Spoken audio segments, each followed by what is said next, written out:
Alrighty, well, we might get going. We've still got a couple of people joining us, but thank you for joining us today for this ACTA Heat webinar on careers in health economics, perspectives from academia, industry and government. For those of you who don't know me, I am Lisa Higgins. I am based at Monash University and I am co-chair of the ACTA Heat group with Noor. Next slide, please, Bernie. Sorry, and I know you're multitasking, letting people in and doing slides. So I'd like to begin with an acknowledgement of country. We acknowledge the traditional custodians of the lands on which we live, work and meet today, which for me is the Wurundjeri people of the Kulin Nation, and pay our respects to their elders past, present and emerging, and we extend that respect to any Aboriginal and Torres Strait Islander peoples here today. Next slide, please, Penny. Please ensure that your microphones are on mute. That's for the presenters when you're not speaking. For everyone who is not a presenter, you will not be able to unmute. We need you to use the chat function. It says there at the end of the presentation, but feel free, please. This is a discussion webinar, so please feel free to put questions throughout the chat during the presentation and we will ask them throughout the presentation. So please do not wait for us to finish speaking. Please put any questions in the chat at any time you would like and we will go through them. We'll then have a recording of this webinar on the ACTA website and the ACTA YouTube channel, and the link for that will be sent out. At the end, when we finish, we'll put up a QR code and we'd really appreciate people completing the post-webinar survey. It really helps us with our planning for the ACTA Heat group and ACTA more broadly. Next slide, please, Bernie. So we have three wonderful speakers today. Emily Langsar, who is the Chief Health Economist in the Department of Health and has been for the last couple of years, following 25 years in academia, including leadership roles at ANU and appointments across both Australian and UK universities. We have Coleman Taylor. We are particularly grateful to Coleman. Dom Tilden, you may have seen on the advertising for this webinar, was due to speak, but unfortunately at the last minute wasn't able to, and Coleman has very kindly stepped in. He's a health economics, reimbursement and policy expert, and he has experience across government, industry and academia, contributing through advisory, policy and academic roles while advocating for improved patient access. And Steve McVale is a health systems innovator, researcher, economist and clinician, leading health services research at the Queensland University of Technology. And he's very passionate about patient-centred care. So we're really grateful to these three speakers today, covering a real range of experiences in health economics and in health economics alongside trials. And what we're going to do today is have a bit of a discussion which can go in any direction that everyone listening wants. So please do put things either in the Q&A or the chat. We'll monitor both. But what I'd like to do is just start with the three presenters and just ask each of you. I've obviously given that very brief rundown, but if you could just briefly explain to everyone, because I think it'll set the context for our discussions around what, where you started, what you originally did, whether you were originally an economist or whether you had a clinical role or whether you did something else entirely, how you then got into health economics, just a sort of a brief overview of the sort of areas your career has encompassed. I might start with you, Emily, if that's okay. Well, thanks, Lisa. Thank you for the invitation. Yes, I was an economist. I did economics at uni and actually was quite interested in trade, etc.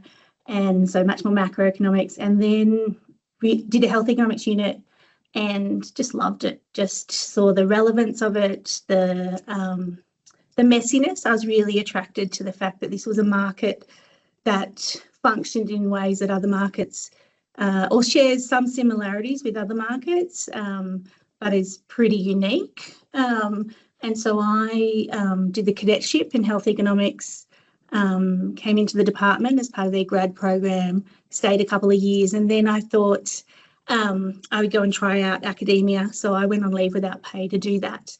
And then it took me 25 years to come back from that to that leave without pay. So it's kind of full circle moment for me in coming back now. But yeah, academia at University of Sydney and UTS, and then in the UK Monash, ANU, and then back into this role. So then back into public service. It's a beautiful full cycle. Yeah. Steve, do you want to give us a brief outline of where you started and how you got to where you are now? Yeah, sure. Thanks, Lisa. And I've got a bit of a cold, so if my voice dies, I apologize, but I'll fingers crossed we'll get through it.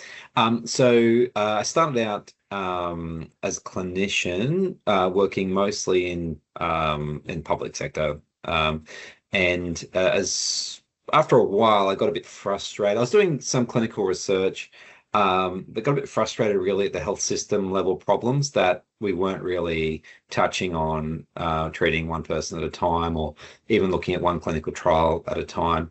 And so I moved into sort of organization development work to improve the public health system broadly. Then through that came to appreciate the importance of resourcing. I also, around that time, developed a really strong interest in patient-reported outcomes to even understand whether what we're doing was really making a difference.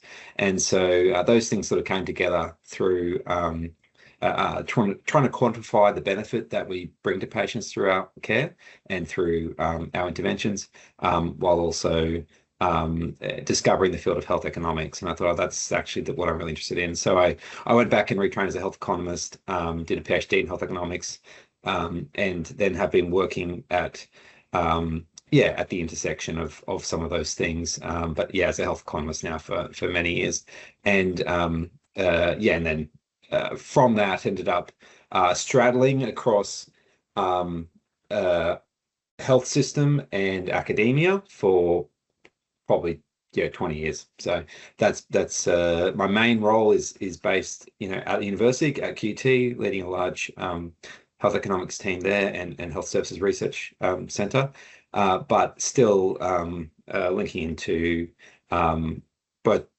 public sector and industry work as well.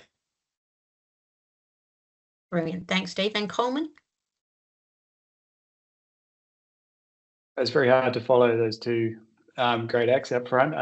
But I guess out of my career start, I mean, I'm a Kiwi, so don't hold that against me. But my original ambition, like every Kiwi, was to be an All Black. But of course, along the way, I discovered alcohol and socialising and all that fun stuff that comes with being at university. And of course, that ambition died. But my interest in health certainly didn't, and that's been a mainstay throughout my career. Is a very fundamental interest in the health of individuals and the health of populations, as Steve mentioned.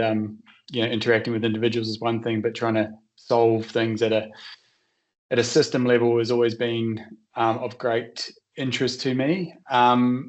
I landed at the George Institute along the way, which was really the catalyst for this whole career, because it's an amazing institution and gave me a lot of opportunities.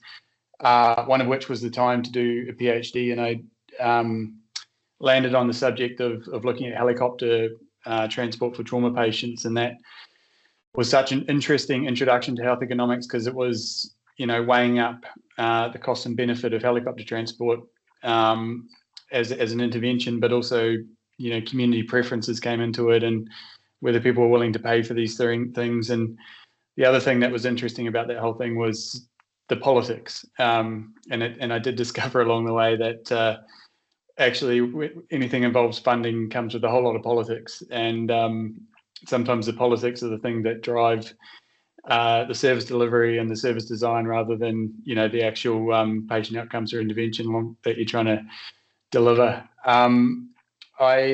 After my PhD, I was interested in having a look on the other side. It was always the dark side, industry, and I applied for a few roles in industry. I landed a spot with Novartis in their market access team, doing submissions to the PBAC and health technology assessment, and got sort of into that world, and decided the industry wasn't for me, but I did like the whole world of HTA and that sort of thing. So I went into consultancy, and then was fortunate enough that we're part of an American business, and they wanted to sort of get out of Australia, and myself and my boss at the time did a management buyout and bought the consultancy, which is HT Analysts, and have been in that role ever since. But I've always maintained an academic position along the way, so I've managed to straddle both worlds somehow, which has been interesting. Thanks, Coleman. So I want to cover two things. So I sort of, Emily, I want to come back to you.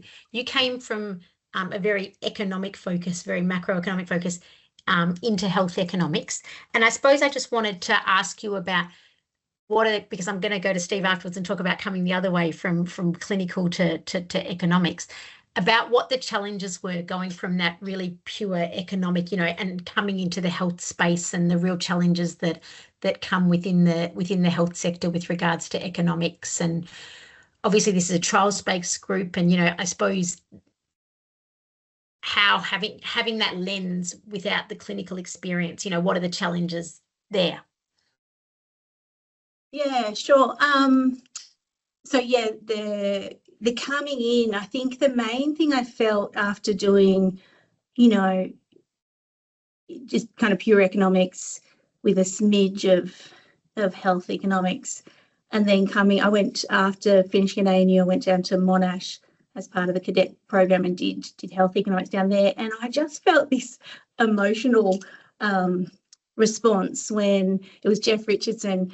ANU was very forward-leaning, kind of Chicago model, in that the market was the solution, and just leave it to the market will solve pretty much everything. And so then to come and hear from Jeff just all the reasons in health why the market wasn't the solution, wasn't the only solution, and if we leave the allocation of scarce health resources, but also you can think more broadly, thinking from our neck of the woods now, aged care and disability as well, purely to the market without any government intervention, the suboptimal allocation of resources that you can get from an efficiency and equity lens. I can remember going, oh, okay, you're turning on its head, kind of my economic lens on the world. But I very quickly, then got over that. So that was kind of the adjustment from a pure economics into a health economics.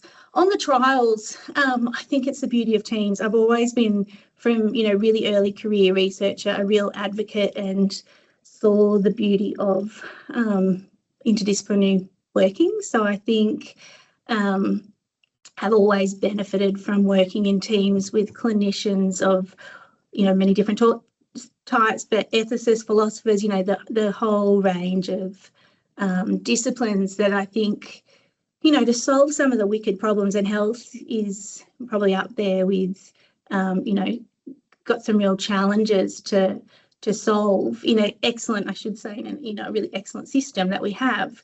We're only ever going to do that at the interface with across disciplines. And yes, and trials is a great spot for that, right? That economists working with trialists and clinicians, and early exposure to doing, evaluation alongside and embedded with trials. And actually, I should say, I was at Share at the time, and just the appetite from clinicians. I was working with fantastic asthma, respiratory clinicians, and just their appetite for economics. So I think clinicians have also been a real, there's been quite welcoming, I think, to economists in many ways. So that's also made that collaboration easier. So, yeah.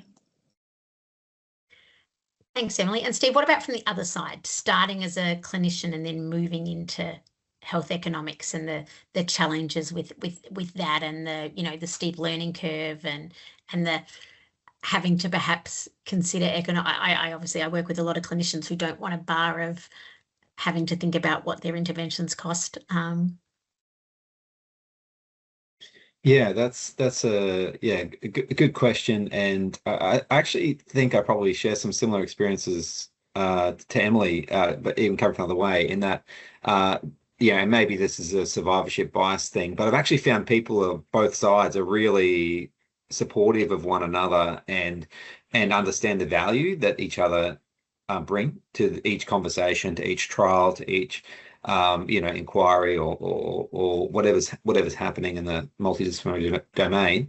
I think for me, I always had a bit of interest in economics, even though I was a clinician. But aside from my own personal interests, I think having existed in a resource scarce environment, and had many conversations with my colleagues that centered around the challenges of scarcity and the challenges of allocating things well, that precipitated that change being actually an relatively easy thing to do. And the other thing that was sort of maybe it was a timing thing, but there was a lot of people who were doing clinical trials or wanted to do clinical trials, and they kept talking about, maybe we should add an economic evaluation, maybe we should add an economic evaluation so that we can actually, if this works, we can get it into practice. And so clinicians were thinking about that even 20 years ago, even though it was maybe less common than now, but people were definitely thinking about it. But they could never find a health economist who actually had the time to help them with that. And so that actually helped me on the path, was actually working with good clinical teams, working with multidisciplinary teams. But then as I was building my health economic skills and really building that and putting that into practice, I already had a exhaustive sort of opportunity to link with really clever passionate people who were looking for health economists, and so that made that transition easy. So as I myself was building skills, there was also opportunity to apply that. Now I probably got a bit, I probably did a lot of work for nothing, under the guise of me actually learning something, but that was really worthwhile in the long run, because I did learn a lot in those early days that have obviously carried me through a long way. Because there's nothing like learning by doing, and I think that was very helpful. And a lot of those things, some of them were on trials, some of them were not anything to do with trials. They were just linked into trying to make our hospital better, or trying to make our whatever government policy, and so I think there is we do often think about things in very niche baskets like HTA or doing policy modeling or something, but actually there's some foundational skills that enable you to go into many different spaces, and even having an understanding of areas that you're not your only one area can be really helpful to give things context.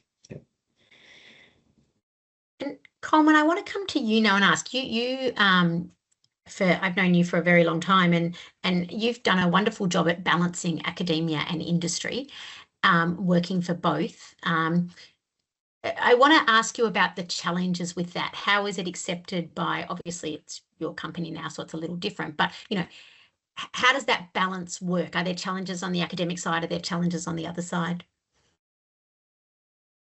Yeah, absolutely. I think, a lot of people are interested in trying to achieve, a balanced career between industry and academia. And I wouldn't kind of say it's an easy thing. You have to have, support on both sides of the equation for it to happen. Obviously, me owning a business, as you say, makes it easier for me to say, well, I'm going to dedicate some time to academic pursuits and projects and things which are obviously not profit generating, but are still worthwhile and generate a lot of interest for me.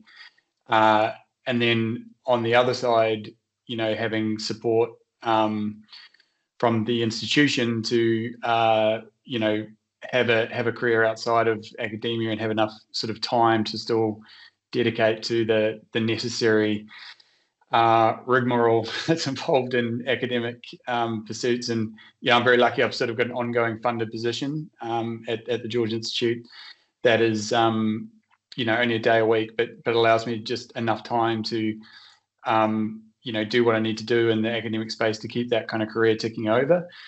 I think it would be a lot harder if you're having to apply for funding all the time, to get that secured position and continue that. But I would say the two sectors I just see as increasingly overlapping. There is a lot of opportunities to have a role in academia that collaborates with industry, and similarly, there's a lot of opportunities in industry to collaborate with academia. And so, you don't have to think of it as two silos that never talk to each other. There's certainly plenty of instances where industry will provide funding for academic pursuits, and you've got to be obviously careful of how you do that, but it gives you the opportunity to collaborate. And similarly on the industry side, there's plenty of academics wanting to collaborate. It just requires conversations to take place, and sometimes those conversations are a little bit hard to get going because everyone comes from their own perspectives and their own silos, and just breaking down those barriers is a little bit hard. But once I've found you get people in the room, get people talking, everyone is interested ultimately in the same thing, and to get solutions in the long run, you need all parties at the table. And so the more people can kind of reach out beyond their silo or their sector, it really helps. And so I suppose I have a question for everyone now. Obviously, as I'm full-time in academia, and one of the challenges in academia, as Coleman just mentioned, is that ongoing funding and that having to ensure that sustainability of a career, which can obviously be a particular challenge for early career researchers. And so I suppose I just want to open it to the panel about, what do people think we should do? Should we be collaborating more with industry? And, industry at the moment, there's a lot of companies they use to do the health economics, but should as academics, we be looking to collaborate more with industry and other private groups to really help with that sustainability of funding? And that, I think we potentially lose a lot of really good people to industry full time. They don't get to have that balance that Coleman has, because there's just not that, there's too much insecurity in the job market in academia, and just suggestions for what as people think are opportunities that we, obviously the Actor Heat Network primarily works alongside investigator-initiated studies. They're investigator-initiated networks, and it can be really challenging for a lot of those networks to have links with health economists, because things, there's a lot of turnover of staff with the lack of sustainable funding, and suggestions that any of you have around what can be done in that space. And I probably will get you all to talk, so any of you can go first. I can start it off just by saying, there are groups out there that do go across sectors. ISPOR is one of them. I'm actually not going to tell you what the whole thing is. International Society for Pharmacoeconomics and something. Outcomes research. Yep. That's it.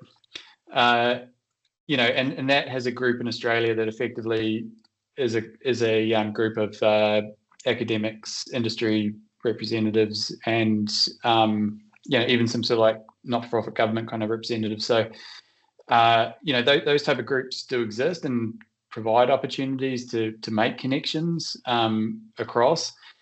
And then I would say there are certainly funding streams that go across from industry to academia, and you sort of have to be prepared to dip your toe in the water and give those a go. But they do establish links, and industry is a great source of money at the end of the day. They've got money to spend, and they want to spend it on research, and so if you can get the parameters right and get the kind of like all the governance right, they can be a great source of funding. But you just have to have an open mind to these things and explore them, I think, my starting point.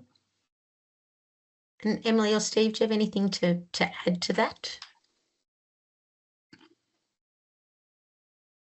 One thing that came to mind was, I think collaboration in general is a good thing, and we'll get better outcomes because of it. One thing that came to mind was, I imagine, having not worked for industry, so I'll put that up front, that timelines would be one issue. But I did wonder if actually, ACTA could serve a role in that. So because you could imagine industry might want a piece of work and they want it pretty fast, and academics have very full working lives where you might have grants, you might have a teaching load, you might have your service, you might be head of department, whatever it is, but it's multifaceted. And really, sometimes you might have capacity to go, yep, I can lean in for X months and do it, but that's not necessarily the norm. But maybe this kind of organisation could be that the kind of clearinghouse for blinding. What's the who has time at the minute, and how, you know, find those small combinations across, and then to collaborate, or, you know,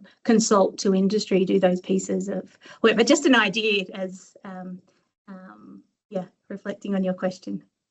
No, I mean, it's a great idea, I think, to, you know, if bodies can come to effectively an entire group of health economists, and then we can go out to the group and go, who's got capacity to do this, and potentially have people working together, you know, across institutions, I think is a fantastic idea. And I know Bernie's recording this, and Bernie, maybe we take that to the ACTA board, because I think it's actually potentially a really good opportunity. And also provides opportunities then perhaps for people who don't yet have those links, but can obtain those links then through being a part of the ACTA Heat network is a great opportunity, I think. Yeah, I think I was only going to add, I think you have great folk who are already those boundary spanners, so lean in and learn from. Yeah, absolutely. Steve, anything you wanted to add to those comments? Yeah, I think they're all excellent comments. The additional thing is just reflecting as well around how important those sort of long-term relationships are.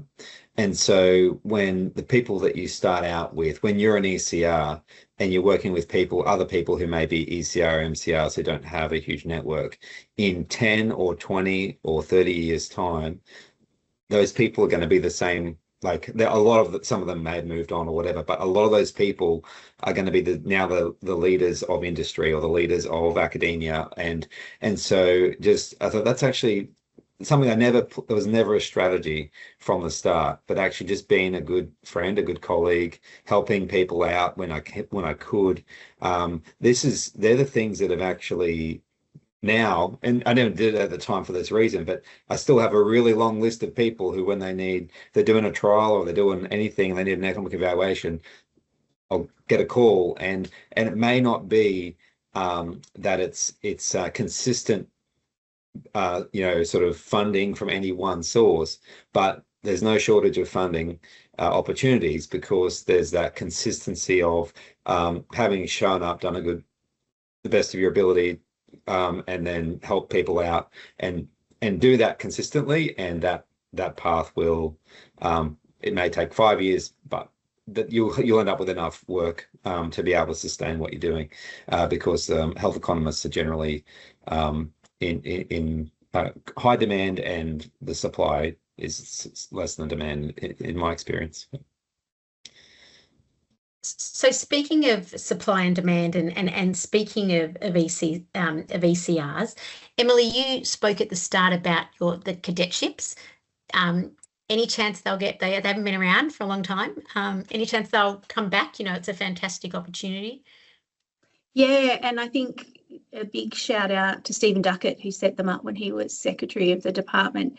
And I think they have done, you know, they obviously were wound up, but if you look at the cadets and where they ended up, there's a couple still left. Actually, it's nice to come back, and there's still some folk who have stayed the whole time, but many of them are in industry or in academia. So I think it was not just a good thing for government, it was a good thing for the ecosystem of health economics.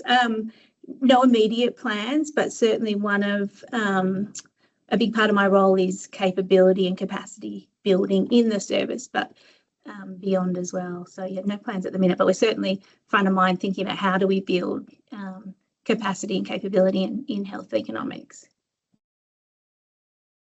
And so beyond government, Coleman and Steve, you know, what sort of thoughts do you have about, we know we need more capacity, particularly in academia, you know, for industry for investigator initiated trials. You know, there is a real, you know, lack of capacity of health economists. And so what suggestions about how we obviously spoke at the start about Emily coming from economics and Steve coming from a clinical background, but how do we get more people trained? How do we get more people interested and willing, I suppose, to really, so we can build up a really strong network in Australia?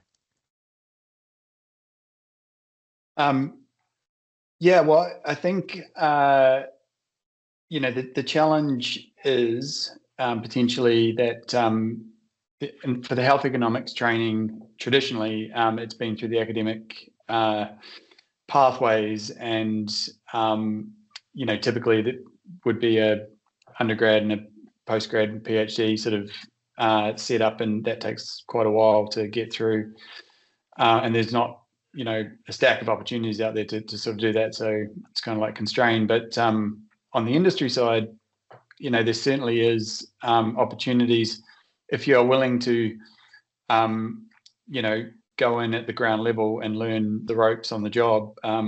We provide internship training opportunities in HC Analyst. So we've just got opportunities at the moment for interns if they want to sort of apply through our you know, website and portal. But it's not just us that do internships. It's you know, other kind of pharma or medtech companies will put out internships from time to time, and that provides people with opportunities direct out of study. And you know, for us, we kind of often get people in from you know, postgrad and masters of public health as a sort of baseline, and then we'll sort of train them on the job in relation to the, you know, specific tasks that they need to do. And you know, from there they can often, you know, specialize in HCA or, you know, clinical modeling or you know, whatever it is, and you know, potentially go into industry or other kind of avenues. But it is a case that you sort of need to be looking and looking with an open mind as to where you might get that health economics training. I think not just specifically looking for the words health economics. It's you know, in industry it's called market access and reimbursement, and you know, but essentially it's applied health economic principles, and then there's a lot of consulting opportunities as well. And so obviously, you know, we've mentioned the challenges around the sustainability of careers in academia. You've obviously all had highly successful and long careers, and most of you have spent a very prolonged period in academia. What suggestions would you have? Obviously, I think it's challenging for everyone, but are there things you think, look, that worked really well for me, that made it not seem like I had to jump ship because there were just too many concerns about career security? Do you have any suggestions around what sort of things you did in your career to help negate those concerns, or suggestions you have for others, or that you've seen others, things you've seen others do? I always feel very ill-qualified to answer this sort of question, because I think when I started out, I just wanted to make a difference and do work that really mattered. And so that meant that when I turned up to work, I put a lot of effort into it and tried to do a really good job, tried to do things that I thought were important and tried to go about it the right way. And then all I did was do that every day. And this is where I ended up. So it's not like I had a big mastermind plan of how to, you know, navigate something really complex.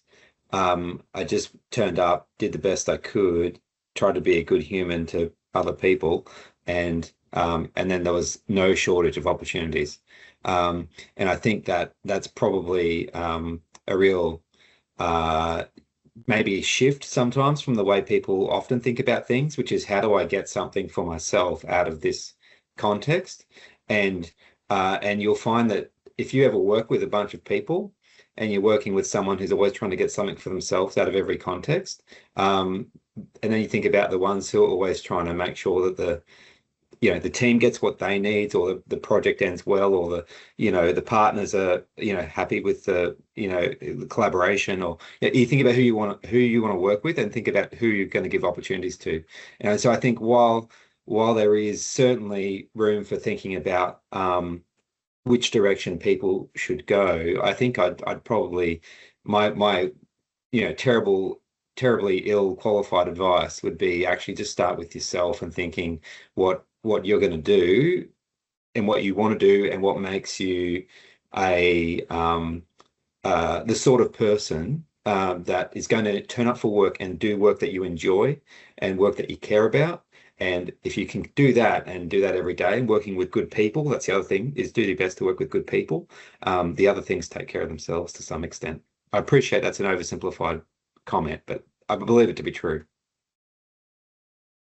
Absolutely agree with that. And maybe I'd just add that, you know, part of the trap of academia, I think, is, you know, it tends to be, you know, a bit of an elitist culture that gets drilled in to young people, and that you see the people who've climbed the ladder tend to have all the letters after their names and all the titles and things like that, and that, you know, puts a kind of impression on you that you need to kind of like chase that, you know, qualifications, titles, add, that I need all these things in order to kind of like climb ladders, and that could not be further from the truth. You know, as Steve said, it's kind of about going out there and doing a good job, but it's also just having a growth mindset and really kind of approaching every challenge you come across as an opportunity to learn, because there's plenty of them out there, and knowing that, you know, you will kind of like fail or fall over along the way, and if you're not sort of tripping over and you're not kind of you know, failing at things, then you're probably not pushing yourself, you know, hard enough to try new things. So as I said, like, there's so many opportunities and so many ways in which you can get hold of these opportunities. It's just about having the right attitude and being prepared to give things a go. Yeah, I would echo both. I think think about who you like to work with. I know the type of people I like to work with. They're, you know, smart but really decent. And so I think if you kind of just have that mindset from the get-go that you want to do really good work and you want to be a really decent collaborator, PhD supervisor, head of department, whatever it is, or employee or on somebody else's grant, you just want to do a decent job, and it's a really small world in our neck of the woods, and so that reciprocity, I think, is a really good thing, and it sounds a bit cheesy, but that sense of pay it forward, because I think, you know, the health of our discipline is who's coming behind us, and so I do think there's that that kind of mindset, which is really just echoing what's been said. I fully agree. And thank you to those who are now using the chat. So Colin, there's probably a question here that's for you.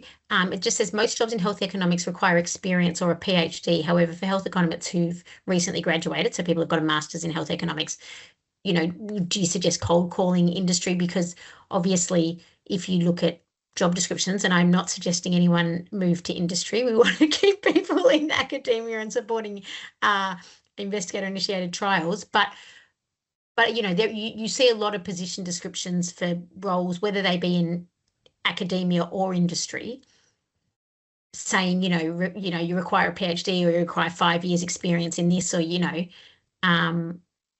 Yeah, I think it has ever been thus that, you know, people would prefer experience relative to someone coming in fresh and untrained, but you know, there certainly are opportunities for people who are not as qualified and don't have the experience, you know, and I think it is about framing your experience in the right way sometimes. You know, you might not have worked on, you might not be a health economist, but you've kind of worked on health economic projects, or you're familiar with the principles, or you've done things, and that needs to be sort of communicated. One of the challenges that we see now is with AI, everyone's CVs look immaculate, everyone's cover letters are flawless, and you know, it is very, very difficult as an employer to go across and look at these CVs and actually pick out candidates that we're going to progress. So what makes a difference? Actually, people who have made a little bit of effort to get in touch, you know, via LinkedIn or things like that, can often get a little foot up. I'm not wanting to be sort of bombarded here with LinkedIn invites, but you know, at the end of the day, you do have to think of ways creatively to differentiate yourself. It used to be the case that you'd go around and drop your CV in hard copy. And you know, I don't know, that might be something to sort of think about. And again, like just trying to differentiate yourself and put your, you know, the experience that you do have in a different light. Look out for those internship opportunities. Absolutely, but they don't come up all that often. And then frame your experience in the right way. If I could just pile on just a little bit onto this, I think it's a really good question. As someone who works primarily in academia, if someone comes with a Master of Health Economics, that's maybe the one biggest variation in skill when they arrive. Some people have a master's in health economics, and I've seen the letters written there and I've seen the transcript, and I think, I do not know how you got this piece of paper. I do not know what you studied, because this is not, you have none of the skill set that is required. And it's evident from the second you interview them, and they can't explain the basics of, something very simple.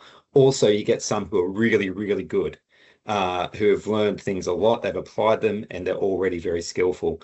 And so I think that's an interesting, I see that more with Master of Health Economics than I see with most degrees. I'm not sure what the cause of that is, but it does seem to be there's some variation. If I just take a step further in academia, we are generally looking for people who have a PhD if we're going to employ academics as a health economist academic. You generally need a PhD for that. However, if you want a PhD and you have a Master in Health Economics, there are loads of opportunities to do a PhD. In fact, we can rarely fill all of the spots that we would have for people who have qualifications in health economics, who want to do a PhD. So just with my academic hat on for a moment, I would say there's enormous opportunity for anyone who has skills in health economics and who wants to do a PhD in health economics. And I'm not just with my group, that's in whatever area of Australia you're from, it will be, I'm quite confident, the same with their health economics groups as well. That's a good point. People, also the other thing is, just remember, people advertise what they want, not necessarily what they'll get. And so if you had a choice to advertise for someone with experience or someone without experience, you're rarely going to choose to advertise without experience unless you wanted to pay them poorly. So that's an interesting sort of dilemma that happens. So yeah, people may ask whatever they want in the job ad, but if you're the right person when you show up on the day for the interview, you still have a chance. So I want to just change tack slightly now, given this is the ACTA HEAT group. Obviously, ACTA is all of the different networks, which typically are based on clinical areas. And I just want to get the group's thoughts around the benefits and challenges of sort of specialising in a clinical area as a health economist, where you obviously then can become very aware of particular health conditions and the particular challenges related to conducting economic valuations alongside trials in that health condition. But then obviously the challenges then that niches yourself, and what people think about staying really broad, or do you think I'm going to specialize in these few areas and really develop networks in those areas and become a specialist in that area? It's open to any of you, or no, also. And I say that as someone who does specialize. Well, I specialized in a clinical area, which has then branched out, and now I specialize in particular methodological areas. So, but yeah, I can see benefits and challenges. Yeah, Lisa, I think you've got you're perhaps the right person to give an answer to your own question there, having done a little bit of both specialization, clinical specialization, as well as methods. Yeah. So yeah, what's your thoughts? Look, for me personally, I think the career sustainability challenges that exist in academia are easier to overcome when you have a network you work with, when there's going to be ongoing trials, ongoing funding that you are automatically a part of, rather than waiting as a health economist, I think, for anyone to come to you. I think there's perhaps much more visibility of you and your team as health economists when you do specialise, but obviously you are then reliant on that area continuing to do trials and continuing to obtain funding. So I see the positives and negatives. For me, it's obviously worked extremely well because I've been able to grow a team and know that I have pretty regular funding to sustain that team. I've found that a really good benefit. And, I know there are a lot of networks within ACTA. I've been to their conferences where they come and tell me, how do I find a health economist? Now, obviously, we at ACTA have the Find a Health Economist website, but I find it really interesting as to whether people within the ACTA HEAT group would like to be connected with, with networks where effectively they become specialists in that clinical area, so that, you and your team are the people who understand that clinical area. The clinicians aren't having to constantly explain the clinical area to the health economist and, how the resources are used and, what the anticipated outcomes are for given interventions. But, sometimes the methodological work and wanting to do some of that for me now, obviously I work a lot in adaptive platform trials, and the methodology is now the fascinating component. So I think there's the opportunity perhaps to have a specialization, but to know that can then branch out. But for me personally, I find it good for job security. But I don't think there's many people who do it. So I don't think there's many health economists who do specialize in clinical areas. Anyone else have any?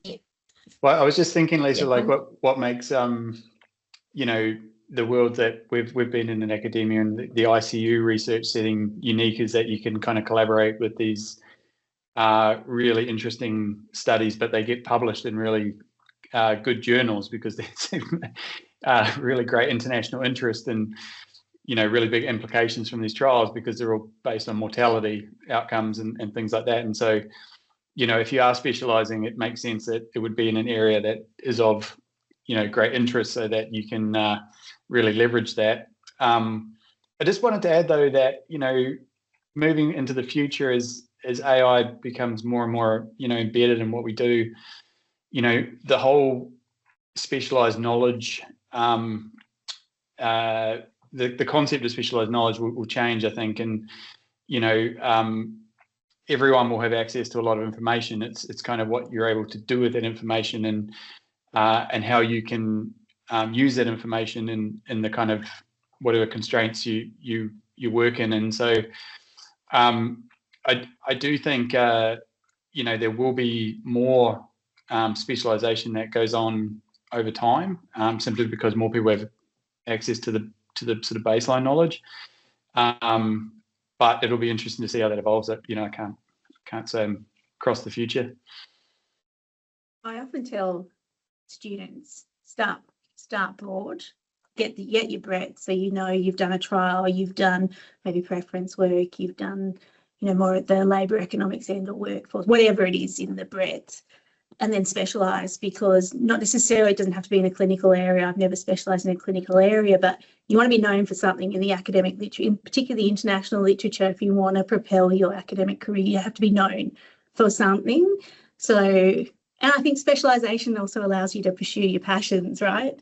But then I think as you move through your career, and not always, but certainly for myself, then you broaden out again, right? So if you're head of department, you kind of have to be across what's going on in a whole and have a credible view and input to them. And even in, this role is kind of amplified again in terms of economics of anything health, disability, aged care kind of related. So I think specialisation is really great for careers in different ways. And some people stay specialised, and then for others, they perhaps broad. For my own, it was broad, specialised broad. Yeah. Maybe something that people are not so good at specialising in is the politics. It's one thing we all struggle with every single funding decision, but I don't see many people out there who are just really, really adept at navigating the political environment and being able to get through the quagmire to get their things implemented. So something to think about. Yeah, just echo those sentiments expressed. I think it really is valuable to have a broad base of knowledge, because the thing that you specialize in, if it's a clinical area, the clinical areas go up and down. There's some areas that are always popular, but actually sometimes there's a bit of variation about what's popular one year to the next, the next. But the core skills of how to be a health economist, yeah, if you can do the basics of an economic evaluation, that's going to be transferable to many areas. If you have some understanding of, you know, preferences, that's going to have some broad applications. So yeah, I think there's there's some good skills that you may not need to be an expert in, but definitely that building a broad base of knowledge will pay off in the long run. And it enables you to see what you like and what you don't like, because sometimes there's some things that you didn't know that you'd like, you really do like, and vice versa. You think you like that, but then after doing something else, you realize maybe that's not the thing for me. Yeah. For me, I think that I still focusing on modeling, so I doing some other bit like econometrics or other evaluation, but still like I think that my strength still be in the modeling, health economic modeling or disease modeling, and then I work on clinical trials, evaluate alongside clinical trial, but also keep my links on public health because I want to bring the impact, real impact from clinical trial to public health and then to policy. So I think that is so it's good to have broad, but also like specialization in terms of the methodologies. Yeah, so that's my experience. Thanks. Now we have a couple of things in the chat. So all of you hire people. One of the questions is around people, you know, roles requiring experience with specific software, and you know, how important is that, you know, that you need to be able to work with specific software, or I mean, versus just the ability to learn new software. Obviously, there's many different software packages available to conduct economic evaluations. Do any of you, you know, or have you in the past gone, look, we need people who've got skills in triage or Stata or R or that type of thing? I can comment. This is something I have conversations with students regularly. I also have staff that use a variety of different packages. And so I think that's a good question, Urani. My general advice is that it's helpful to learn how to code in something. So I was fortunate enough, I taught myself to code on C+ when I was in primary school because I had time on the weekend, like that's, and then C+, no one uses that, right? But having learned to code loops, having learned to whatever, it just doesn't matter whether I'm using whatever package. If I can code something in a language, that just makes it easy. Whether it's, it could be in a macro in Excel, or it could be in R or Stata or, AngularLogic, whatever. It once you understand the basics of how to code something, that should be able to transfer to any package. The thing that now happens, and I see this a bit with my team, is that people use different packages, and some of them are quite niche. But then you have something like Triage, which is really like an interface you can, becomes a Rosetta Stone, because it's what you see is what you get. It's WYSIWYG, just click on this, click on that, everyone can see. And so even though they may not all understand the same language or code, they can all use that as a Rosetta Stone. So I think, my advice would be get good at something, but I wouldn't, if you're good at it and you can do whatever you need to do, then the employers probably won't be too worried if it's one particular stats package or another. What you don't want to do is have none of them, and that won't impress anyone. Yeah. Colin, anything you wanted to add to that? Yeah, just that I think in industry, most of the modeling is done in Excel, so it's kind of varying degrees of complexity, but a lot of the models now are built at a global level and have might have a lot of kind of like macro code in there that needs to be sort of stripped out for the Australian environment. So, in that context, if you're wanting to go to industry, learning Excel-based models would be useful.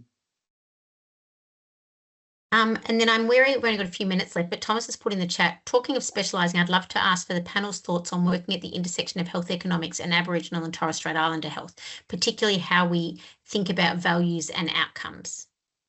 And has anyone had experience in this area?